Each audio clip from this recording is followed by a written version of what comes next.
കണ്ണനല്ലൂർ ജംഗ്ഷനിലെ വികസന പ്രവർത്തനങ്ങളുമായി ബന്ധപ്പെട്ട് 2022 ഇടതുപക്ഷ ഗവൺമെന്റ് ഇരിക്കുന്ന സമയത്താണ് ഏതാണ്ട് 28 കോടി രൂപയുടെ ഒരു ഡ്രീം പ്രൊജക്റ്റ് ആയിട്ടാണ് ഈ പദ്ധതി കൊണ്ടുവന്നത്.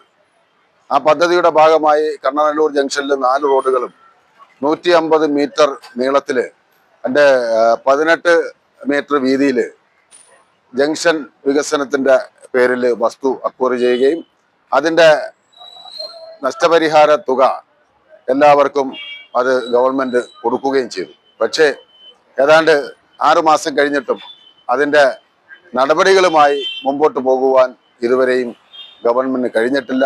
അത് ചെറുകിട വ്യാപാരികളെ സംബന്ധിച്ചിടത്തോളം, വിശേഷിച്ച കണ്ണനല്ലൂരിലെ വ്യാപാരികളെ സംബന്ധിച്ചിടത്തോളം അവരെ വലിയ ബാധ്യതയിലേക്ക് തള്ളിവിടുന്ന ഒരു സാഹചര്യമാണ് നിലവിലുള്ളത്.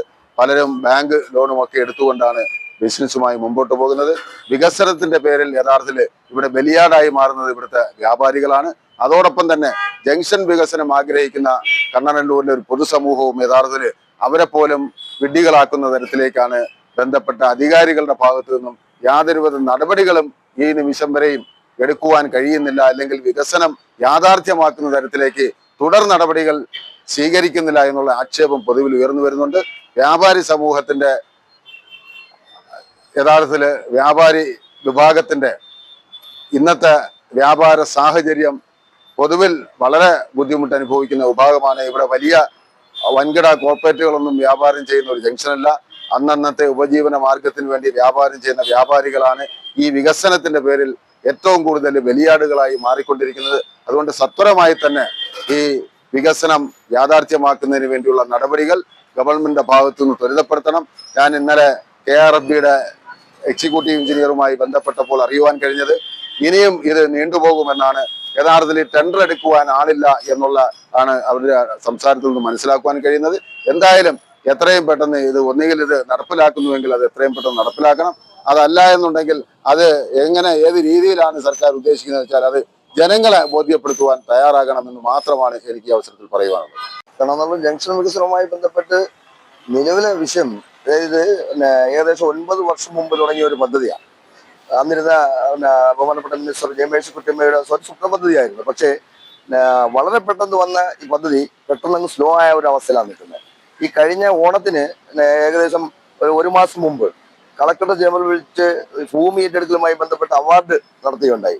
ആ അവാർഡിൽ 1 മാസത്തിനകത്ത് വെച്ച് ഭൂമി ഒഴിഞ്ഞു കൊടുക്കണമെന്നും പദ്ധതി നടപ്പാക്കുമെന്നാണ് പറഞ്ഞിരുന്നത്. പക്ഷെ ഓണം അടുത്തപ്പോൾ വ്യാപാരികൾ ഉൾപ്പെടെ കളക്ടറെ സമീപിച്ചെങ്കിലും 10 ദിവസം പോലും നീട്ടിത്തരാൻ അന്ന് തയ്യാറായില്ല.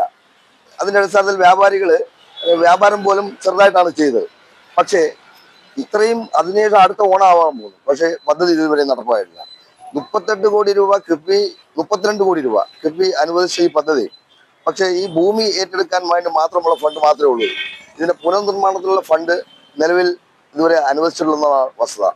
ഇപ്പം യഥാർത്ഥത്തിൽ ഈ ഭൂമികൾ ഏറ്റെടുത്ത് കടകൾക്ക് ഒഴിപ്പിച്ച് കണ്ണനല്ലൂരിന്റെ വികസനം വളരെ വ്യാപാര മേഖലയെ തകർത്ത ഒരു അവസ്ഥയിലാണ് ഈ കണ്ണനല്ലൂർ ജംഗ്ഷൻ ഇപ്പോൾ പോകുന്നത്. ജംഗ്ഷൻ വികസനവുമായി ബന്ധപ്പെട്ട് കണ്ണനല്ലൂർ ജംഗ്ഷനിൽ ഉണ്ടായിരുന്ന ഒരു വെയിറ്റിംഗ് ഷെഡ് വരെ പൊളിച്ചിട്ട് അതൊന്ന് പുനർനിർമ്മിക്കാനോ ഈ നടന്നു പോകുന്ന യാത്രക്കാർക്കൊന്ന് ഇരിക്കാനുള്ള സൗകര്യം പോലും ഇല്ലാത്തൊരവസ്ഥയിലാണ് കണ്ണനല്ലൂർ ഇപ്പം പോകുന്നത്. എനിക്ക് എൻ്റെ ഒരു സംശയം, ഈ കണ്ണനല്ലൂരിന് ഏതോ ഉദ്യോഗസ്ഥർക്കുള്ള വിവേചനമാണ് ഈ മെല്ലപ്പോക്ക് നയത്തിന്റെ ഒരു ഭാഗമെന്നാണ് എനിക്ക് മനസ്സിലാക്കാൻ കഴിയുന്നത്. അപ്പൊ യഥാർത്ഥത്തിൽ ഭൂമി ഏറ്റെടുത്തിട്ട് അവർക്കത് മാർക്ക് ചെയ്ത് കൊടുത്താൽ അവർക്കത് പൊളിച്ചു മാറ്റാമായിരുന്നു. പലരും കടകൾ പണിഞ്ഞ് ബാക്കിൽ നിർത്തിയിരിക്കുകയാണ്. അപ്പം ഇത് കൃത്യമായി അത് കൈകാര്യം ചെയ്യാൻ ഉദ്യോഗസ്ഥർക്ക് കഴിയുന്നില്ല എന്നുള്ളതാണ് ഒരു വസ്തുത. കാരണം ഇതിന്റെ പ്രധാനപ്പെട്ട ഒരു ഭാഗം എന്ന് പറഞ്ഞു കഴിഞ്ഞാൽ ഇപ്പൊ യഥാർത്ഥത്തിൽ മുമ്പത്തെക്കാട്ടി വലിയ ബ്ലോക്കായി കണ്ണനല്ലൂർ ജംഗ്ഷൻ ഉണ്ടായിക്കൊണ്ടിരിക്കുന്നത്. അപ്പം PSCയുടെ എക്സാം നടക്കുന്ന ശനിയാഴ്ചകളിൽ വളരെ വലിയ തിരക്കാണ്. പക്ഷെ കണ്ണനല്ലൂർ പോലീസ് സ്റ്റേഷനിൽ നിന്നും പോലീസുകാർ ഇവിടെ എത്തപ്പെടാൻ പോലും കഴിയാത്തൊരു അവസ്ഥയിലാണ് നിൽക്കുന്നത്. അവിടെ നമ്മൾ ഉദ്യോഗസ്ഥരെ കുറ്റം പറയുകയല്ല ചെയ്യുന്നത്. അവർ എത്തുന്നില്ല. അവർക്ക് പല പിടിപ്പത് ജോലി ഉള്ളത് കൊണ്ടാവാം. ഇവിടെ നാട്ടുകാരുൾപ്പെടെ ഞാൻ ഉൾപ്പെടെ എന്നാണ് പലപ്പോഴും ട്രാഫിക് നിയന്ത്രിക്കാറുള്ളത്. അപ്പം കണ്ണനല്ലൂരിന്റെ ജംഗ്ഷൻ വികസനം എത്രയും പെട്ടെന്ന് യാഥാർത്ഥ്യമാക്കണം.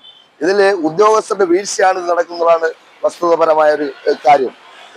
ടെൻഡർ നടപടി പോലും ഇതുവരെ പൂർത്തീകരിച്ചിട്ടില്ല എന്നുള്ളതാണ് എന്റെ വസ്തുത. ഇപ്പം ഏകദേശം 1 വർഷത്തോളം ആവാൻ പോകുന്നു ഇതിന്റെ ഫണ്ട് വരെയൊക്കെ അനുവദിച്ചിട്ട്. അപ്പം എത്രയും പെട്ടെന്ന് ടെൻഡർ നടപടികൾ പൂർത്തീകരിച്ച് ജംഗ്ഷൻ വികസനം യാഥാർത്ഥ്യമാക്കണമെന്നാണ് എനിക്ക് പറയാനുള്ളത്. കണ്ണനല്ലൂർ ടൗൺ വികസനവുമായി ബന്ധപ്പെട്ട് പറയാനാണെങ്കിൽ കണ്ണനല്ലൂർ ടൗൺ ഒരു ഇടുങ്ങിയ സ്ഥലമായി നിലനിൽക്കുന്ന കാലഘട്ടത്തിൽ നമ്മുടെ ബഹുമാന്യായ മന്ത്രി ജെ മേഴ്സിക്കുട്ടിയമ്മ കാലഘട്ടത്തിൽ പലവിധ നിവേദനങ്ങളും മന്ത്രിയുടെ ശ്രദ്ധയിൽപ്പെടുത്തുകയും അതിൻ്റെ അടിസ്ഥാനത്തിൽ പ്രത്യേകം ശ്രദ്ധ ചെലുത്തി ബഹുമാനപ്പെട്ട മന്ത്രി കണ്ണനല്ലൂർ ടൗൺ വികസനം എത്രയും വേഗം നടപ്പിലാക്കുമെന്ന് പറയുകയും ആ കാലഘട്ടത്തിലാണ് നമ്മുടെ വിവിധ രോഗങ്ങൾ കൊറോണ പോലുള്ള മാരക രോഗങ്ങൾ വരികയും ഈ പദ്ധതി നീണ്ടുപോവുകയായി. വീണ്ടും പാർട്ടി ശ്രദ്ധയിൽപ്പെടുത്തുകയും അതിൻ്റെ അടിസ്ഥാനത്തിൽ അടിയന്തര നടപടി സ്വീകരിച്ച് ഭൂമി ഏറ്റെടുക്കുകയും ഈ ഭൂമി നഷ്ടപ്പെടുന്നവർക്ക് മതിയായ നഷ്ടപരിഹാരം നൽകി നഷ്ടപരിഹാരം കൊടുക്കുകയും എന്നാൽ ഈ നമ്മുടെ കുറ്റിയം ദേശീയപാത വികസനവുമായി ബന്ധപ്പെട്ടുള്ള പ്രവർത്തനങ്ങൾ നടക്കുന്നതിൻ്റെ അടിസ്ഥാനത്തിലും ഈ കണ്ണനല്ലൂർ ജംഗ്ഷനിൽ വാഹനങ്ങൾ തിരക്ക് കൂടി വരികയും കുറ്റിയത്തു നിന്നും ഹൈവേയിൽ നിന്നും വരുന്ന കുണ്ടറയിലേക്കുള്ള വാഹനങ്ങളും 4 റോഡ് സംഗമിക്കുന്ന സ്ഥലമായതിനാൽ വാഹനത്തിരക്ക് ഏറി വരികയും ഹൈവേയുടെ പണി നടക്കുകയും കണ്ണനല്ലൂർ ടൗൺ പണി ആരംഭിച്ചാൽ വീണ്ടും ഗതാഗത കുരുക്ക് രൂപപ്പെടുകയും ചെയ്യുന്നുള്ളതുകൊണ്ട് ഇത് കുറച്ച് നീണ്ടുപോകുന്നതായിട്ടാണ് അറിയാൻ കഴിഞ്ഞിട്ടുള്ളത്. ഇതിൻ്റെ പൊളിക്കലുമായിട്ടുള്ള ബന്ധപ്പെട്ട നടപടികൾ പൂർത്തീകരിച്ച് വരുന്നതായിട്ടാണ് അറിയാൻ കഴിഞ്ഞിട്ടുള്ളത്. എത്രയും വേഗം ഈ പദ്ധതി നടപ്പിലാക്കുമെന്നാണ് അറിയാൻ കഴിഞ്ഞിട്ടുള്ളത്.